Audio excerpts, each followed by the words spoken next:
সালাম ভবনে বসবাস করা একটি পরিবারের প্রতিদিনকার জীবনযাত্রা এবং ইসলামী আদর্শ অনুসরণের চিত্র।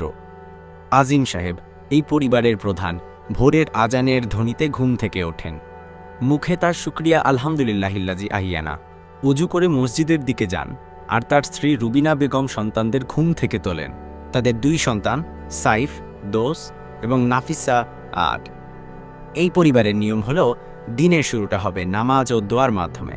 নামাজ শেষে সবাই একসাথে বসে দোয়া করে। সাইফ ছোট করে বলে আল্লাহ যেন তাকে খারাপ কথা বলা থেকে রক্ষা করেন। তাদের সকালের নাস্তায় থাকে রুটি, কলা, দুধ আর ডিম।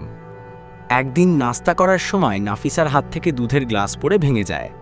রুবিনা বেগম তখন নবীজির হাদিসের কথা স্মরণ করিয়ে দিয়ে বলেন যে রাগকে দমন করে আল্লাহ তাকে পুরস্কৃত করেন। সাইফ দ্রুত বনের দিকে এগিয়ে যায় এবং দুধ মুছে ফেলতে সাহায্য করে।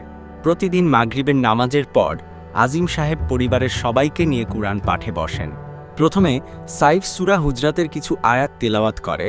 এরপর আজিম সাহেব সেই আয়াতের বাংলা অর্থ বুঝিয়ে বলেন, তোমরা একে অপরকে ঠাট্টা করো না, তোমাদের কেউ কারো থেকে উত্তম হতে পারে। তিনি আরও বলেন, অহংকার করা এবং কাউকে অপমান করা ইসলামে নিষিদ্ধ।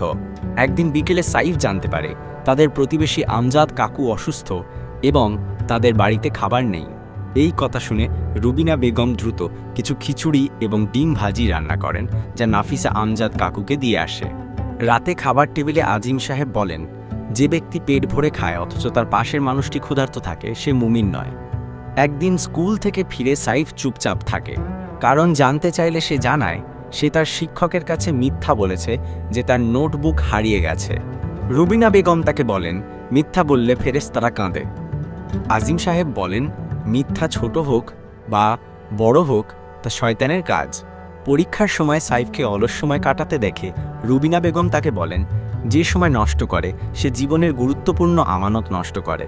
তিনি নবী করিম সাল্লাল্লাহু আলাইহি ওয়াসাল্লামের একটি বাণী স্মরণ করিয়ে দেন, 2টি নিয়ামতের মধ্যে মানুষ সবচেয়ে বেশি ক্ষতিগ্রস্ত হয়, তা হলো সময় ও স্বাস্থ্য।